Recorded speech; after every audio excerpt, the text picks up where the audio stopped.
At this point, you have an understanding of the body mechanics of that jab cross motion. Again, that's shifting the weight slightly back and then twisting and shifting your weight forward into your cross. That body mechanic we are now going to translate into your first termination tool, which is a rear elbow. This is one of the most vicious tools, especially when delivered correctly with the proper body mechanics. And you've learned that, again, by that 1-2 motion. We are going to use the rear elbow. Simple thing to remember. Keep your elbow bent like so, or your arm bent like so. Not like this, or you will hit with a fleshy portion of your elbow. You want it like this, with your fist into your chest or your opposite shoulder, keeping that arm as tightly bent as you can, because you want that part of your elbow right there, the point of it, to just rip across your attacker's cheek, bridge of his nose, forehead, jaw, everything. You're just going to destroy this guy with these elbows. So in order to execute it, we're going to work on that 1-2 motion. Again, pretend you have grabbed onto the neck, your elbows are in and down, you're framed out, and you are based out. From here, you are just going to do the 1 motion by extending the one arm slightly. See that motion? I'm going to turn sideways so you can see it. You're going to go 1. Now that would have been that jab. Right now I'm going 1. This hand is still holding behind my attacker's neck. This hand is released. And on the 2 motion, instead of throwing the cross, I'm going to pull in ballistically as I turn my shoulders and drive my elbow into my attacker's face. And again, for now, I can drive it into the palm of my hand. Be careful if you have a ring on that you don't hit too hard, or you'll hurt your elbow. And also, don't hit crazily hard, or you'll actually start to hurt the palm of your hand. So this motion, we're going to go from here. Remember, we're using the rear elbow now. The front hand stays connected to their neck. So we go 1, 2.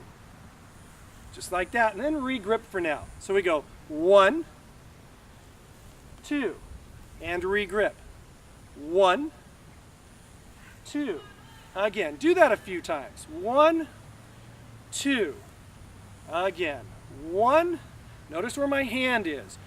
2. Not bringing it up here, keeping it across so I can bend that elbow as much as I can. Again. 1, 2.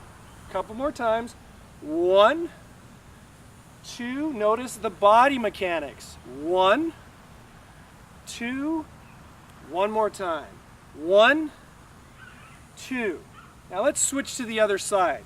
So for right now, on this side, I've got my left foot in back, my right foot in front. I've grabbed on again. Doesn't matter which hand grabs the neck first. It's the most comfortable one.